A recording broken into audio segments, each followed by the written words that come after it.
Assalamualaikum warahmatullahi wabarakatuh. Saya Dr. Hewan Burgomayu Nasution. Hari ini saya ingin sharing kepada teman-teman mengenai vaksinasi pada kucing. Nah, di Indonesia, vaksinasi pada kucing itu biasanya ada 3 tahapan. Yang pertama itu vaksinasi triket, yang kedua vaksinasi tetraket, dan yang terakhir adalah vaksinasi rabies. Nah, kita mulai dari triket. Dari namanya sudah diketahui bahwa triket ini berisi perlindungan terhadap 3 jenis infeksi virus.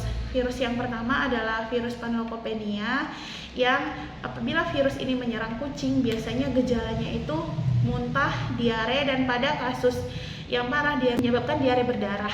Nah, dengan adanya gejala tersebut, maka kucing biasanya akan mengalami dehidrasi dan anemia yang parah sehingga dapat menyebabkan kematian. Angka kematian pada kasus ini adalah angka kematian paling tinggi dibanding infeksi virus yang lain pada kucing. Angka kematiannya pada kucing muda bisa mencapai 90%. Kemudian yang kedua adalah kalisivirus. Nah, apabila kalisivirus menyerang kucing, gejala yang bisa kita amati adalah yang paling khas itu terdapat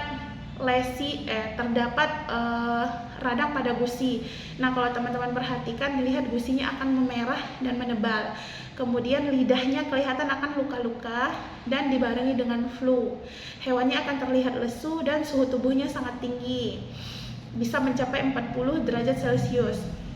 Nah, dengan kondisi tersebut, hidung yang dia flu, tidak bisa mencium makanan, kemudian mulutnya dipenuhi luka, kucing tersebut akan tidak nafsu makan dan tidak akan mau makan.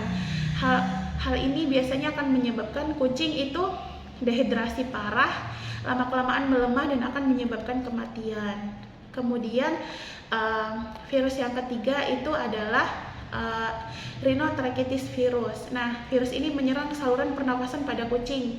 Gejalanya itu biasanya bersin, flu, yang awalnya flu-nya itu bisa masih bening, lama-kelamaan itu bisa jadi hijau.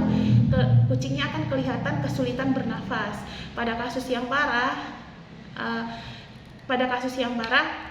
kucing akan mengalami pneumonia. Pneumonia ini adalah radang pada paru-paru yang menyebabkan kucing kesulitan bernafas dan ini bisa menyebabkan kematian. Itulah dia vaksin triket. Nah, vaksin triket ini sudah bisa diberikan kepada kucing usia 2 bulan dengan catatan kucing harus sehat dan ketika dibawa ke dokter hewan, scoring kesehatan kucingnya itu bagus dan berat badannya mencukupi. Kemudian tahapan kedua itu ada vaksin tetraket, pemberian vaksin tetraket. Tetraket ini biasanya berisi 4 vaksin yang memberikan perlindungan terhadap 4 jenis virus.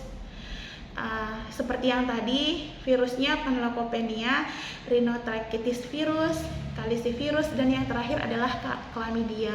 Chlamydia ini berbeda dengan 3 vaksin sebelumnya yang vaksinnya itu perlindungan terhadap virus. Kalau chlamydia ini dia bakteri. Nama bakterinya Chlamydophila felis. Nah, bakteri ini biasanya sangat khas kelihatan. Dia menyerang konjungtiva pada mata sehingga menyebabkan konjungtivitis. Bahasanya sederhananya itu kelopak mata. Ketika kita amati kelopak mata bagian dalam itu memerah dan sangat merah dan akan bengkak. Dan pada kasus parah, apabila tidak ditangani dengan tepat, ini matanya bisa, teman-teman pernah lihat nggak kucing yang matanya infeksi berat dan kelihatan hampir keluar. Nah, sebelum tahapan itu terjadi, sebenarnya awalnya hanya konjungtivitis, kelihatan meradang bagian kelopak bagian dalam, disertai keluar cairan dari mata. Itu biasanya awalnya itu cairan yang keluar dari mata itu bening, lama-kelamaan menguning dan bahkan keluar seperti nanah. Dan apabila teman-teman mengalami hal seperti itu, seharusnya dibawa ke dokter hewan untuk mendapatkan pertolongan yang tepat karena ini bisa diobatin. Nah, vaksin tetraket ini sudah bisa diberi.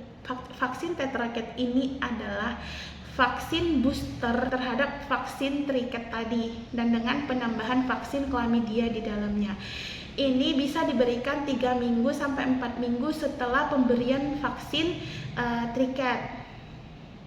Dan vaksin ini akan diulang setiap tahunnya untuk mendapatkan titer antibodi yang protect. Jadi teman-teman yang udah vaksin sampai tetraket wajib diulang setiap tahunnya agar antibodinya itu tetap bagus, perlindungan terhadap virusnya tetap bagus, titer antibodinya tetap bagus ya. Kemudian tahapan yang terakhir adalah vaksin rabies. Vaksin rabies ini adalah perlindungan terhadap virus rabies. Vaksin ini sudah bisa mulai diberikan kepada kucing mulai dari umur 5 bulan. Kadang banyak cat lovers yang menyepelekan vaksin rabies ini, padahal menurut saya ini tuh vaksin yang paling penting karena rabies itu adalah penyakit zoonosis yang bisa menular dari hewan ke manusia dan kita wajib mewaspadai ini. Oke. Dan vaksin rabies ini juga di booster setiap tahunnya sama dengan vaksin tetraket agar tetap mendapat titer antibodi yang protect. Nah, cukup sekian sharing yang bisa saya lakukan untuk kesempatan ini. Apabila ada kesalahan saya mohon maaf. Mudah-mudahan teman-teman bisa ambil inti dari sharing ini. Mudah-mudahan teman-teman bisa menjadi owner yang lebih aware untuk petnya. Apabila punya kucing, kita mempunyai tanggung jawab untuk melakukan vaksinasi. Karena apabila kucing kita tidak divaksin, kita sangat rugi secara emosional dan finansial. Ketika kucing kita sakit, bukan cuma emosional kita aja yang rugi, sedih, tapi ketika kita bawa ke dokter hewan, kita juga bakalan mengalami kerugian secara finansial yang gak sedikit. Karena untuk mengobati beberapa penyakit yang saya sebutkan di atas, itu biayanya gak murah dan belum tentu juga sembuh. Jadi saya harapkan teman-teman bisa lebih peduli dengan kucingnya dan segera dibawa untuk vaksin ya. Sampai di sini sharing malam ini. Terima kasih. Assalamualaikum warahmatullahi wabarakatuh.